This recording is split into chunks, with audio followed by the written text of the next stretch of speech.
Sinusubukan pa rin ni Gon hulihin yung hari ng lawa? Oo. Araw-araw nga siya nakabang sa lawa. Isang linggo nang walang humpay. Nangako ka kasi na pwede siya mag-hunter exam kapag nahuli niya yung hari ng lawa. Paano pag nagawa niya yun? Sira ka ba? Oh? Kung 5 mga lalaki nga hindi kayang hatakin ng halimaw ng isa pampang, ano pang pag-asa ng isang maliit at payat na bata?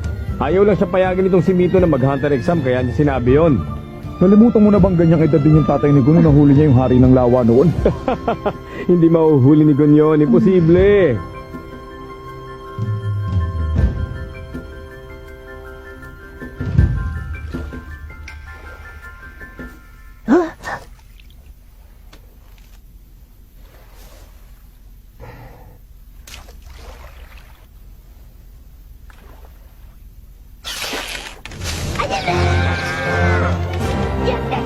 Huli rin kita sa wakas!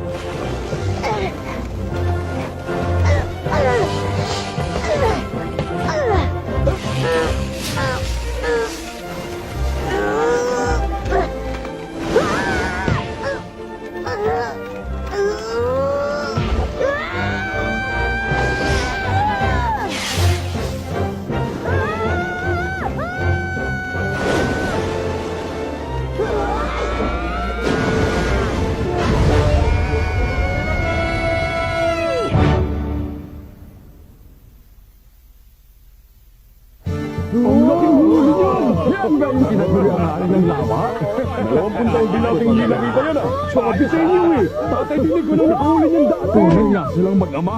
Nahuli na ni Gon! Hindi ako makapaniwalang nahuli niya talaga! Nakita mo ba ito, Mito?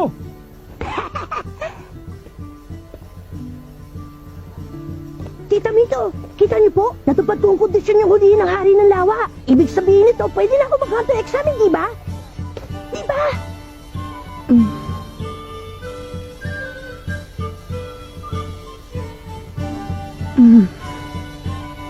Gagalingan ko po, asahan niyo yun. Magiging hunter din ako, pangako!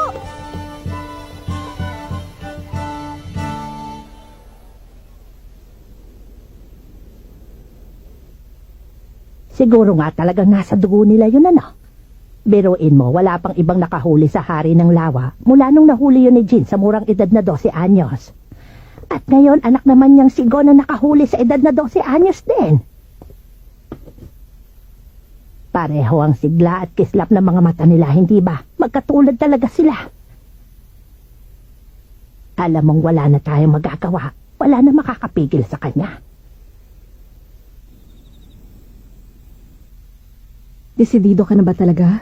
Opo, Hindi mo kailangan gawin to. Alam mo namang iniwan ka ng tatay mo nung musmus ka pa lamang para maging hunter siya, hindi ba?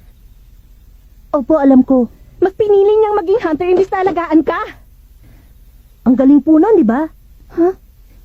Importanteng trabaho kasi ang pagiging hunter, kaya niya po nagawa yun. Kaya gusto ko din. Hindi birong trabaho ang maging hunter, delikado yon. Palaging nasa panganib ang buhay mo. Anumang oras pwede kang mamatay. Naunawaan mo ba yon? Hindi po, Tita Mito. Pero gusto ko pong maintindihan. Gusto kong maging hunter para maunawaan ko na lubos kung bakit yun ang piniling gawin ng tatay ko.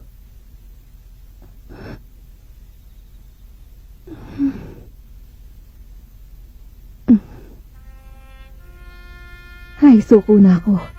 Mana ka talaga sa kanya.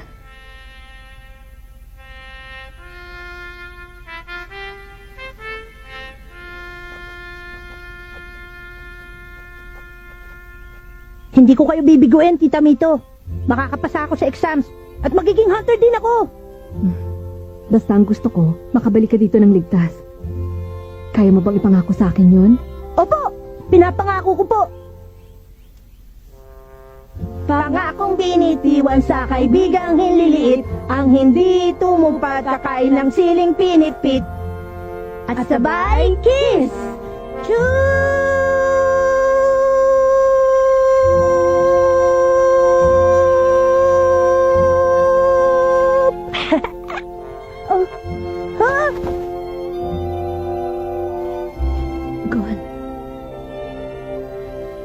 Tita Mito. Salamat po.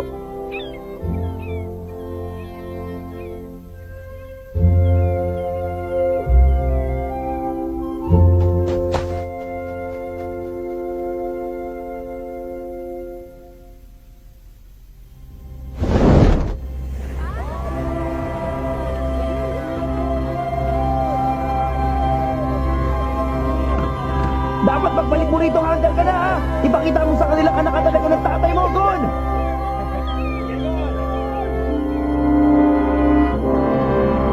Pinapangako ko sa inyo!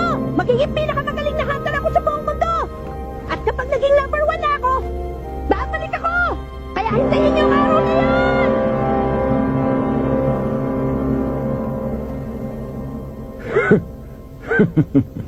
Number 1 hunter sa buong mundo pala. Walang respeto ang isang to sa atin eh. Bawat taon, milyon-milyon mga aplikante mula sa iba't ibang sulok ng mundong sumusubok para makapasa sa hunter exam. Pero mabibilang mo lang sa daliri ng kamay mo nakakapasa. Kaya huwag kang pakasisiguro sa mga sinasabi mo, bata.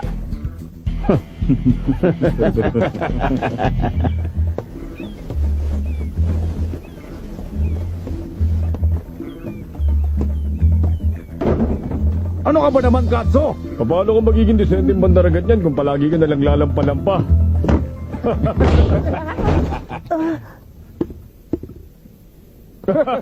Hoy, bawal ang tutulog-tulog sa trabaho. Ano ba tangiingay nyo? Balik na sa trabaho. Opo. Ikaw, hindi mo ba ako narinig? Huwag kang babagal-bagal. Kilos na. Opo, Kapitan. Sandali lang! Naiwan! Salamat.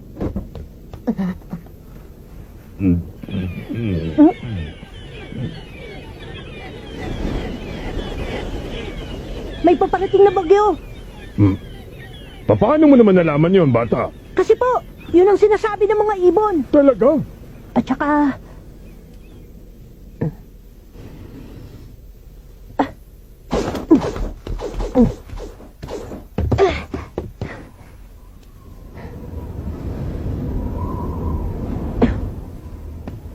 Hindi po basta bagyo, napakalakas na bagyo po!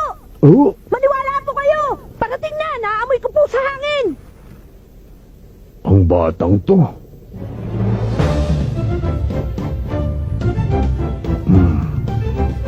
Ang mga matang yan, maaari kaya saang...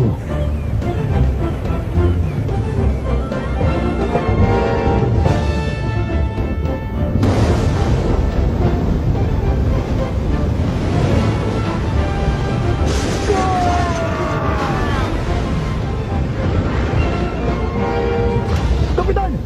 Hindi na ba matataglan naman still natin ang hangin?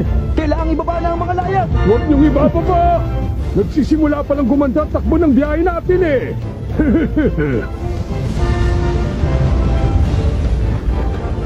Kapit ng maigi! Totong liko sa kaliwa!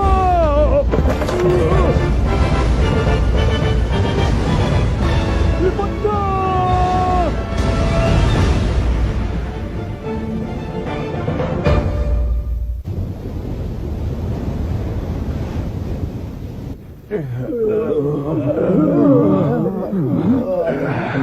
Wala naman palang sinabi sa akin yung bagyong yun eh. Oy, ikaw muna sa timon. Ay, opo! Pambihira. Ang lambot naman ng tripulanting napunta sa barkong to. Pati mga aplikante, wala ni isang makatayo. Kung dito palang natalo na kayo ng isang maliit na bagyo, sumuko na kayo sa hunter exam. Ay, mabuti pa magsiwi na lang kayo.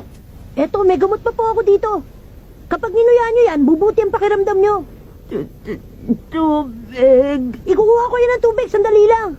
Ang batang yun na naman.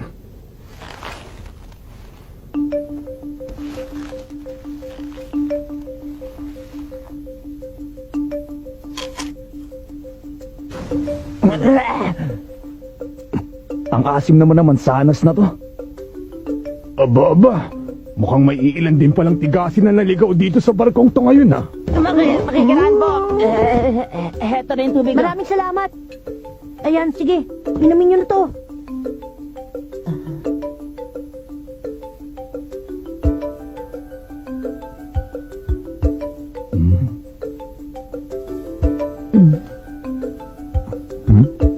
Eto ng baso. Salamat ulit sa tulong, Kuya Kaso.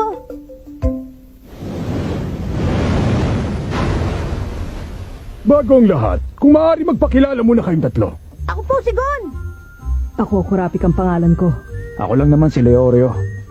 Ngayon sabihin niyo nga sa akin, bakit niyo gusto maging hunter? Teka, hindi ka naman examiner, kaya sino ka para interviewin kami? Sagutin niyo na lang ang tanong ko, pwede ba? Gusto ko po maging hunter kasi hunter ang tatay ko. Iniwan ko ang Whale Island para mag-hunter exam kasi gusto ko pong malaman kung bakit pinili ng tatay ko na magtrabaho bilang hunter. Whale Island? Kung ganon, anak nga ni Jin ang batang ito. Sa wakas, dumating na rin ang takdang panahon. Hoy bata, Huh? hindi mo dapat basta sinasagot ang mga tanong niya. Sinasabi ko lang naman kung ba't gusto kong maging hunter. Kasasabi ko lang na hindi siya examiner, hindi ba? Kung ayaw mo mag-isip, makisama ka na lang. Sangayon ako sa sinabi ni Leorio. Huh? Hoy, mas bata ka sa akin, di ba? At hindi tayo close, kaya Mr. Leorio ang itawag mo sa akin. Mas mabuti kung mag-iingat tayo. Huh? Kesa magbunyag ng impormasyon, mag-imbento na lang tayong nagsagot. Aba, dinided mo ako, ha? Alam kong hindi marangal na bagay ang manlinlang ng kapwa, pero kapag sinabi ko ang buong katotohanan tungkol sa pinakamalalim kong sikreto, malalagay ako sa alanganin at maaring pati rin kayo madamay. Kaya pasensya na, hindi ko pwedeng sagutin ang tanong nyo. Iniinis mo talaga ako, ha? Pwes kung ayaw niyo talagang sagutin ang tanong ko, walang problema. Narinig mo yan, Katsuo? Opo, Kapitan. Ipaalam mo sa examination board na may dalawa pa ditong aplikante na aatras sa pagkuha ng exam. Wait, pakiulit na. Ang hihina niyo namang umintindi. Nagsimula ng hunter exam pagtungtong niyo sa balkong ito. Anong sabi mo? Taon-taon, sindami ng mga bituin sa langit ang mga nangangarap maging hunter. Walang panahon, pamamaraan o pagkukunan ng mga examiner para suriin ang ganong kadaming aplikante ng sabay-sabay. Kaya ako nandito. Ang mga tulad ko ang inatasan na gawin yon para sa kanila. Kumbaga trabaho namin ang salain ng latak. Ipinarating ko na sa examination board na lahat ng ibang aplikante sa barkong ito maliban sa inyo, umatras na. Kung sa pipitsuging bagyo pa lang, tumitiklop na sila. Ngayon pa lang alam ko nang wala na silang kahit katiting na pag-asa sa hunter exam. Naintindihan niyo na? Ang tsansa ninyong makausad sa aktual na exam ay nakasaralay sa akin at sa desisyon kong ipasa kayo o hindi. Kaya ang payo ko, pag-isipan ninyong mabuti ang isasagot niyo sa akin. Yun naman pala eh. Bakit kasi hindi niya nalang sinabi sa atin nung una pa lang? Ako ang natitirang huling miyembro ng angkan ng kuruta. Ang buong angkan ko ay nilipol ng isang grupo ng mga kriminal 4 na taon nang nakakaraan. Isa lang ang layunin ko sa pagiging hunter, ang hanapin ng Phantom Gun.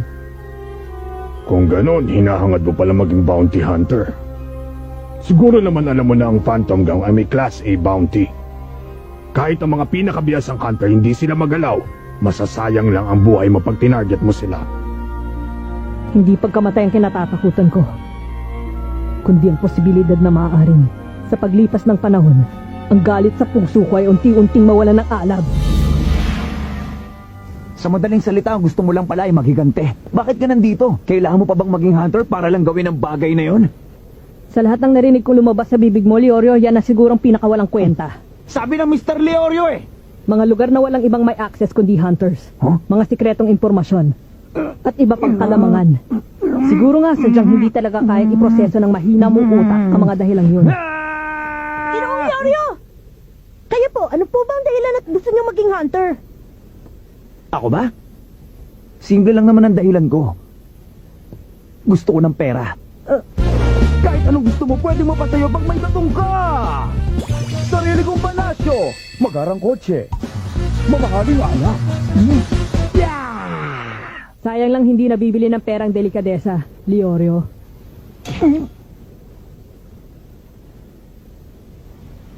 Naka-strike 3 ka na. Doon tayo sa labas. Wawakasan ko maduming ang ka ng mga kuruta ngayong araw na to. Bawiin mo yung sinabi mo, Leorio!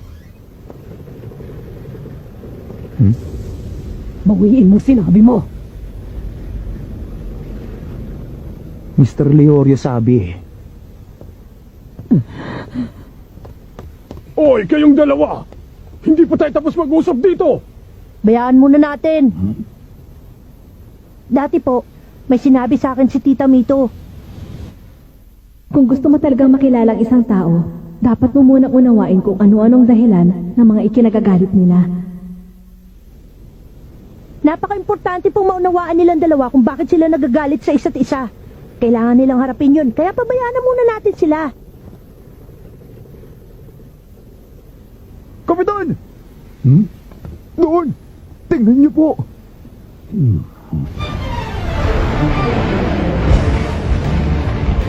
Kapag natangay ng higanting ipu-ipong yan ang barko natin, wala na tayong ligtas. Ibaba niyo ang mga layag! Opo, Sama ko, tutulong ako. sige, sumunod ka sa akin. Doon ka! Ako nang bahala dito! Opo! Totally ko sa kanon! Sige lang! Sige lang, hila mo! Makakita tayo ng ibuhin mo!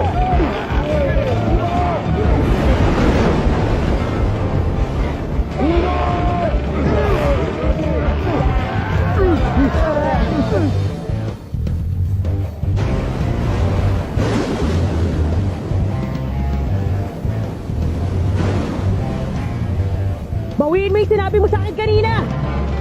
Bawiin mo ngayon din at patatawarin kita, Leorio! Ang tigas din talaga ng ulo mo, no? Ikaw ang unang nambastos sa akin. Kung akala mo nga atras ako, pues mali ka. Walang sisihan.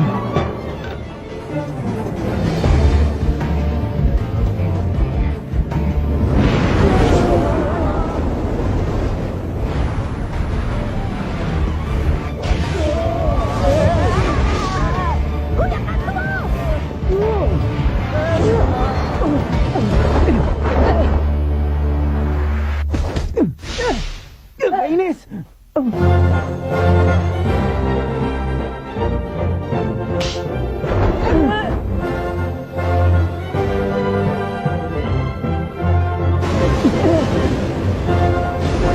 Sabag natin nilahin! Ngayon na!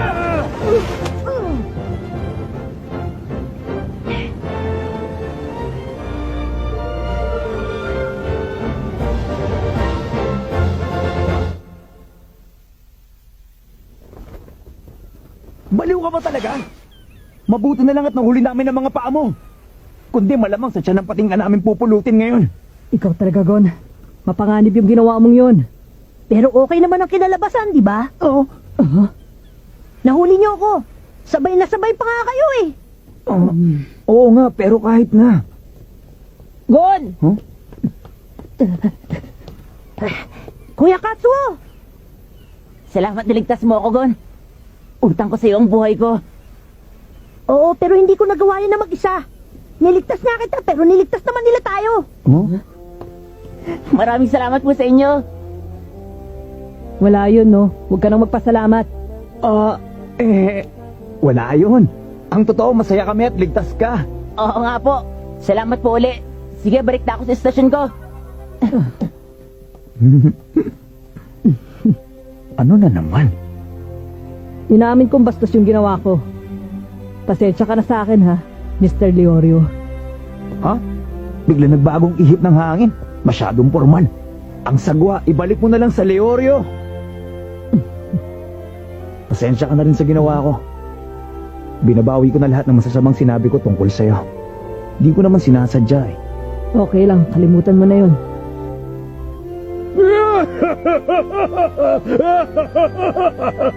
Nakakatuwa naman! Nagugustuhan ko na kayo! Bueno! Relax lang kayo dyan at enjoy ng biyahe! Ako nang bahalang magdala sa inyo sa daungan na pinakamalapit sa lugar ng Hunter exams! Talaga po? Paano po yung pagsubok niyo? Sabi ko naman sa inyo, ako magpapasya kung pasado kayo o hindi. At para sa akin, pasado kayong tatlo!